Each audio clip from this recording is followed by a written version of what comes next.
เมื่อชงผู้ปันแห้งข่าวสารมานังไผ่แต้วคากูก็ในขนมในโกวันที่14เดือนที่4ปี2023ในโกเขาเดป้าผู้ทรงด้วยวัสนามนาเขากัดด้วยยูรูบาลีขั้นตอน8จุ่มอำนั้นก็ห้องวักกว่าตาฝ่ายในป่วยเจนที่1ในคาอ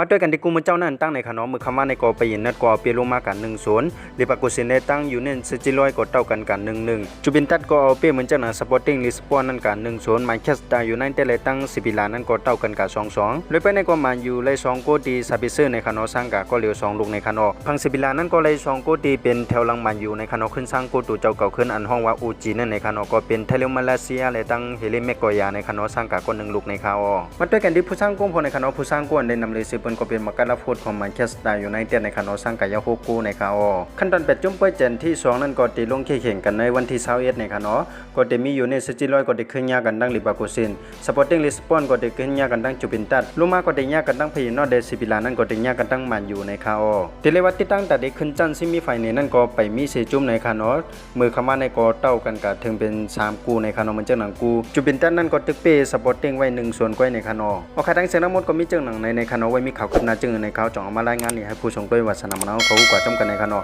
กำเนิดส่วนในกข่าวย้อนสู่บันให้ผู้ปันแห่งข่าวสารมนังภายใต้ใครอยู่ได้มีเงินทางได้คึกเป็นกันกูก็กูควรใช้คำข่าวข่าวสารมนังภายใต้ไม่ทรงค่า